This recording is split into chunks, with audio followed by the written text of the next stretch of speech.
अस्सलामुअलैकुम dear students. Diversity among animals पे आज हम फाइलम पुरेफ्रा के ऊपर डिस्कस करेंगे। फाइलम पुरेफ्रा को हम जनरली स्पॉन्जेस भी कह सकते हैं। तो हम देखते हैं लिटिल सी हिस्ट्री के बारे में। फाइलम पुरेफ्रा का नाम ग्रीक वर्ड से डिराइव किया गया है जो कहते हैं पोरस, जिसका मतलब है पोर, होल और ओपनिंग, एंड फेरा इसका मतलब है टू बेयर, यानी ऐसे एनिमल जिसमें पोर्स, जिसकी बॉडी पोरस या जिसकी बॉडी में ओपनिंग या होल्स या सुराख होती है, तो उसे हम फाइलम पुरेफ्रा में शुमार करते हैं। स्टूडेंट्स, फाइलम पुरेफ्रा या स्पॉन्जेस जो है ये मोस्ट प्रिमिटिव मीटाजोन है। मीटाजोन का मतलब ये है कि इसकी बॉडी जो है वो मल्टी सेलुलर बॉडी है और ये मोस्ट प्रिमिटिव है, यानी ये इब्तिदाई एनिमल्स में शुमार किए जाती है और कॉमनली इसका नाम स्पॉन्जेस रखा गया है। स्पॉन्जेस हम इसे कह सकते हैं।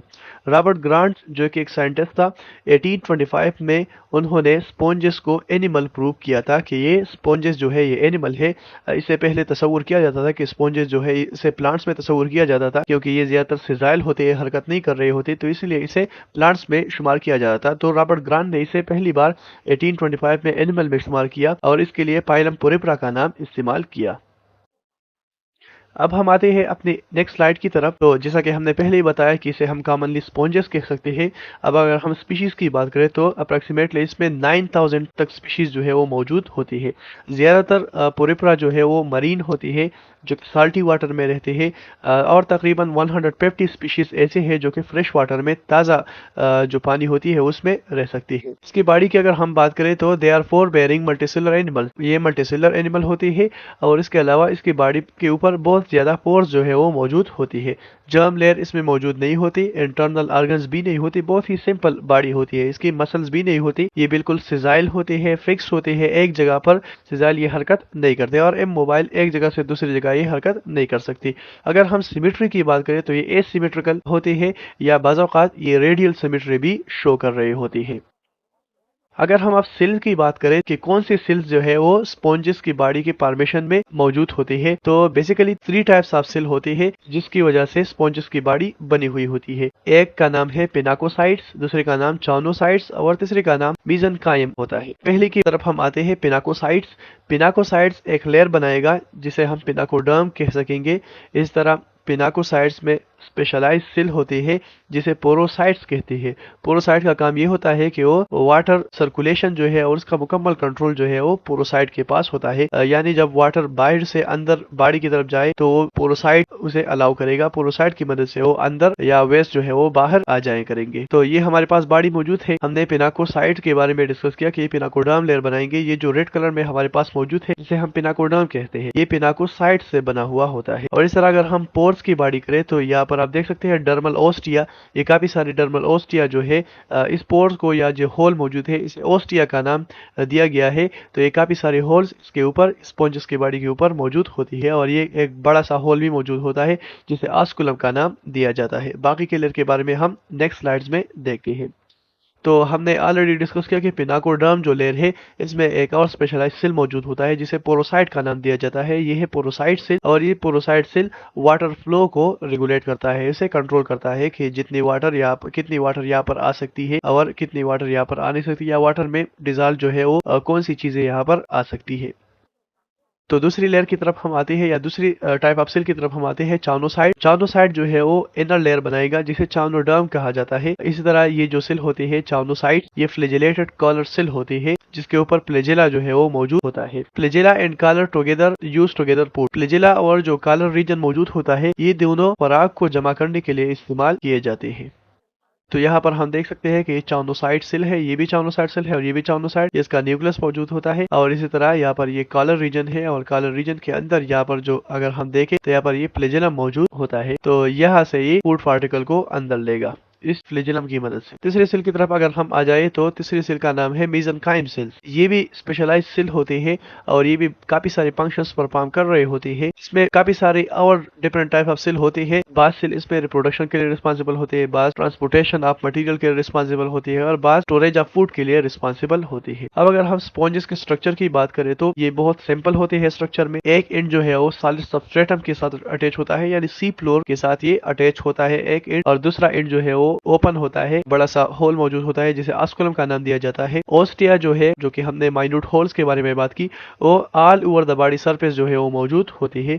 आउटर लेयर को पिनाकोडर्म, ये हमने ऑलरेडी डिस्कस किया। इनर लेयर को चाउनोडर्म कहा जाता है और इन दोनों के दरमियान मेसेनकाइम का जो लेयर है या इसे मेसोहाइल भी कहा जाता है, ये मौजूद होता है। इसमें डिफरेंट टाइप्स ऑफ सेल मौजूद होती है और नॉन सेलुलर जेली मैट्रिक्स भी मौजूद होता है। इसके अलावा internal cavity, large internal cavity भी मौजूद होती है जिसे स्पोंजोसील का नाम दिया जाता है। तो मैं आपको दिखा दूं सभी स्ट्रक्चर कहाँ पर मौजूद होते हैं, तो हम एक बार इसे देखते हैं। अगर हम इस डायग्राम में देखें तो ये स्पोंजोसील है, ये जो लार्ज कैविटी मौजूद है आस्कुलम, इस तरह डर्मल ऑस्टिया, और इसके बारे में हमने बात की पिनाकोडर्म, और ये अंदर की तरफ जो है ये चाउनोडर्म, और ये बीच में जो है मेसोहाइल या मेसेनकाइम मौजूद होता है। तब हम आते हैं कुछ और कैरेक्टरिस्टिक के बारे में। स्पॉन्जेस का जो स्केलेटन होता है, स्पॉन्जेस में भी स्केलेटन मौजूद होता है। प्रिमिटिव टाइप ऑफ स्केलेटन जो है उसमें मौजूद होता है। टू मेन कंपोनेंट से इसका स्केलेटन जो है वो बना हुआ होता है, एक स्पॉन्जिन है और दूसरा स्पिक्यूल। स्पॉन्जिन क्या होता है, ये प्रोटीनेशियस फाइब्रस नेटवर्क होता है। फाइब्रस नेटवर्क है जो कि प्रोटीन से बना हुआ होता है, तो इसे हम स्पॉन्जेस का स्केलेटन शुमार करते हैं। या स्पिक्यूल्स होते हैं, नीडल लाइक स्पाइक्स होते हैं, नीडल लाइक काफी तेज होते हैं। ये सिलिकॉन या कैल्शियम कार्बोनेट से, जिसे हम लाइम कहते हैं, इससे बने हुए होते हैं। इसका काम ये होगा कि चूंकि ये स्केलेटन है तो ये स्पॉन्जेस के बॉडी को सपोर्ट प्रोवाइड करेंगे। अब अगर हम इस डायग्राम में देखें तो यहाँ पर हमारे पास सिलिका वाले स्पिक्यूल जो है ये मौजूद होते हैं। ये असल में मेसोहाइल जो लेयर होता है इसमें मौजूद होते हैं और ये स्पॉन्जेस की बॉडी को सपोर्ट प्रोवाइड करेंगे।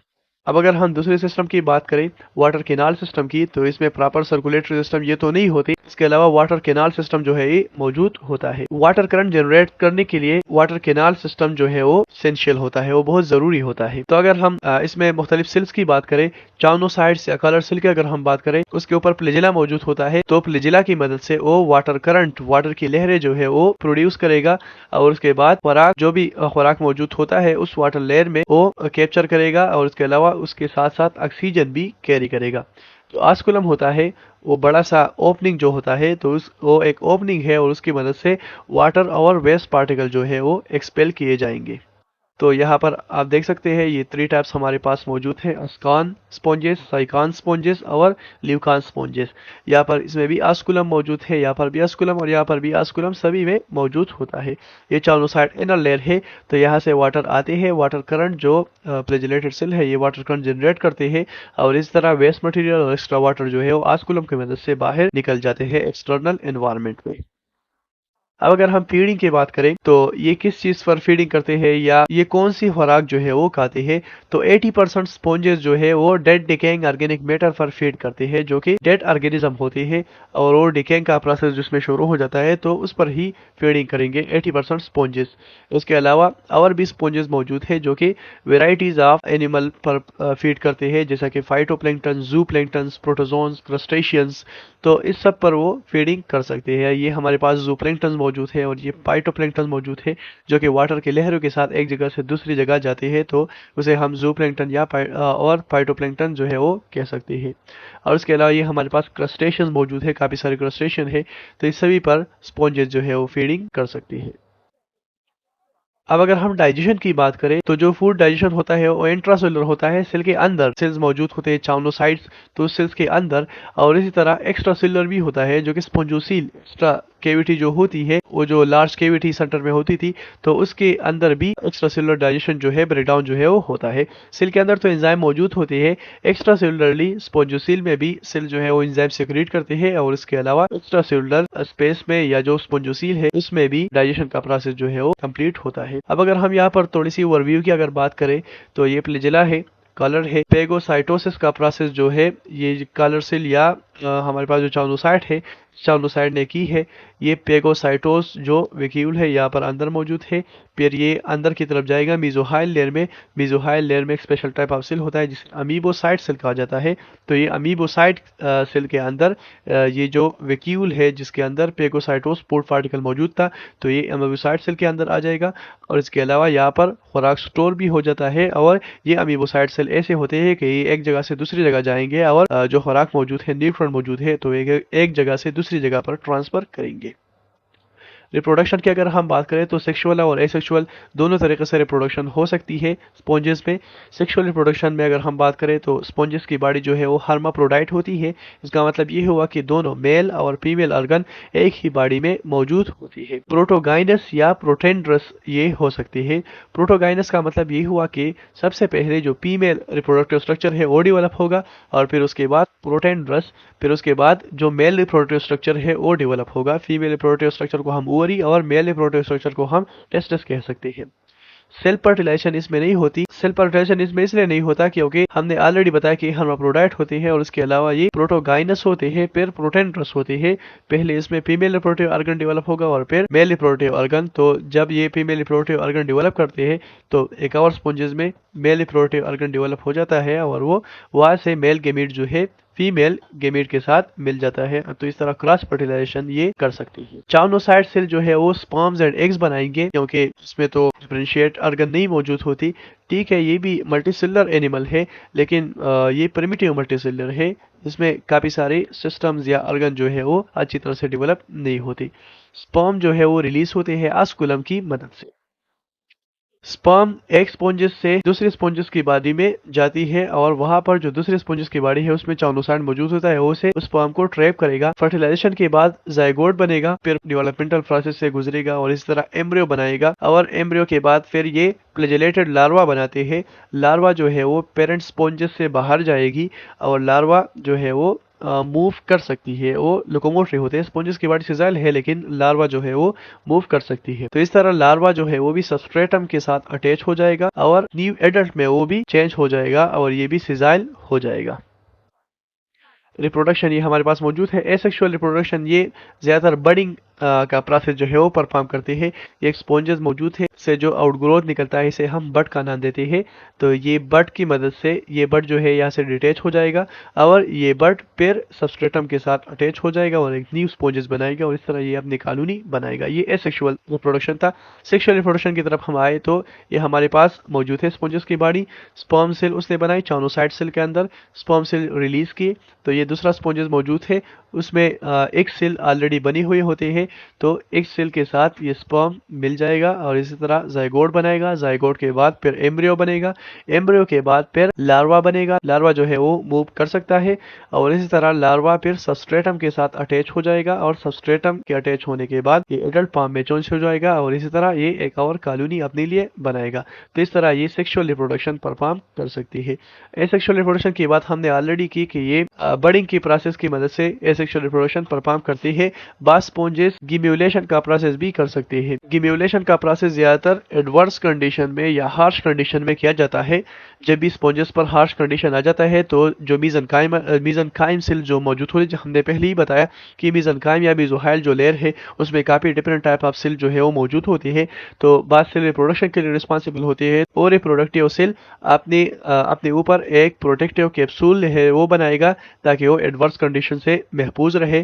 कैप्सूल जो है वो पेरेंट स्पॉन्जेस से एक्सपेल हो जाएगा और इसी तरह फेवरेबल कंडीशन मिलने के बाद सेल जो है वो कैप्सूल से बाहर निकल जाएगा माइक्रोफाइल की मदद से। माइक्रोफाइल उसमें ओपनिंग मौजूद होता है और इस तरह वो अपने आप को ऑर्गेनाइज करेगा, डिवीजन करेगा और एक न्यू स्पॉन्जेस जो है वो बनाएगा। तो डायग्राम में हम यहाँ पर देख सकते हैं कि ये जो मीजोहाइल का लेयर था यहाँ पर एक सेल मौजूद था अमीबाइड सेल या अमीबोसाइड सेल। तो ये अमीबोसाइड सेल अपने ऊपर एक कैप्सूल बनाते हैं, यहाँ पर एक छोटी सी ओपनिंग रख देते हैं जिसे माइक्रोपाइल का नाम दिया जाता है। तो जब भी हार्श कंडीशन गुजर जाते हैं तो अमीबोसाइड सेल इस माइक्रोपाइल की मदद से यहाँ से निकल जाएंगे। एक्सक्रीशन स्पॉन्जेस में डिफ्यूजन के प्रोसेस की मदद से होती है। ऑस्कुलम की मदद से वो एक्सक्रीशन कर रहे होते हैं। स्पॉन्जेस में नर्वस सिस्टम मौजूद नहीं होते बल्कि बास सेल्स ऐसे होते हैं जिसे न्यूरोसेंसरी सेल कहा जाता है जो कि नर्वस सिस्टम का फंक्शन परफॉर्म कर रहे होते हैं। सेंसेशंस को मुख्तलिफ किस्म से सेंसेशंस को रिसीव कर सकते हैं या स्टिमुलाई को रिसीव कर सकते हैं। स्पॉन्जेस इकोनॉमिकली बहुत ज्यादा इंपॉर्टेंट है क्योंकि इसे वॉशिंग के लिए, किसी चीज को वॉश करने के लिए या बैथिंग के लिए पहले जमाने में एंशिएंट टाइम में जो लोग मौजूद होते थे तो इसे इसे बाथिंग के लिए या नहाने के लिए इस्तेमाल करते थे। स्पॉन्जेस का इस्तेमाल हम सर्जिकल ऑपरेशंस में भी कर सकते हैं, क्योंकि स्पॉन्जेस जो है वो बहुत अच्छी तरीके से फ्लूइड्स अब्जॉर्ब करते हैं, तो इसीलिए सर्जिकल ऑपरेशन के दौरान जो भी ब्लड या बॉडी फ्लूइड मौजूद होता है तो इसे अब्जॉर्ब करने के लिए स्पॉन्जेस का इस्तेमाल किया जाता है। और इसी तरह स्पॉन्जेस को हम बिल्डिंग में भी इस्तेमाल कर सकते हैं ताकि ये साउंड वेव्स को एब्जॉर्ब कर सके और बिल्डिंग को हमारे लिए साउंड प्रूफ बनाए। एग्जाम्पल्स की तरफ अगर हम आए तो साइकॉन, स्पोंजिला, ल्यूकोसिलेनिया, एओप्लेक्टेला, ये सभी एग्जाम्पल हमारे पास स्पॉन्जेस की मौजूद होती है। तो वन बाय वन हम एग्जाम्पल को डायग्रामेटिकली देखते हैं यहाँ पर। तो सबसे पहले हमारे पास एग्जाम्पल था साइकान। तो ये आप साइकान देख सकते हैं, ये है साइकान, ये जो येलो कलर में मौजूद है। दूसरा ये हमारे पास जो ग्रीन कलर में मौजूद है इसे स्पोंजिला कहा जाता है। और ये यहाँ पर जो व्हाइट कलर में मौजूद है इसे ल्यूकोसुलेनिया कहा जाता है। और ये जो चौथा हमारे पास मौजूद है यूप्लेक्टेला या वीनस फ्लावर बास्केट भी इसे कहा जाता है। यूप्लेक्टेला के बारे में हम एक इंटरेस्टिंग बात ज़रूर शेयर करेंगे। जापान में जब किसी को बहुत ही अनोखा तोहफा दिया जाता है तो वो एक दूसरे को ये वीनस फ्लावर बास्केट या यूप्लेक्टेला का तोहफा ही देते हैं। हमारे इलाके में सोना होता है या जो डायमंड्स होते हैं उसे कीमती माना जाता है, लेकिन जापान में जब एक दूसरे को तोहफे दिए जाते हैं तो बहुत ही वीआईपी लोगों को ये यूप्लेक्टेला या वीनस फ्लावर बास्केट का तोहफा जो है वो दिया जाता है। तो स्टूडेंट्स, ये था आज का हमारा लेसन। उम्मीद है आपको समझ आ चुका होगा। मजीद हम देखेंगे अपने आने वाले लेक्चर्स में। तब तक के लिए मुझे इजाजत दीजिएगा। अल्लाह हाफिज।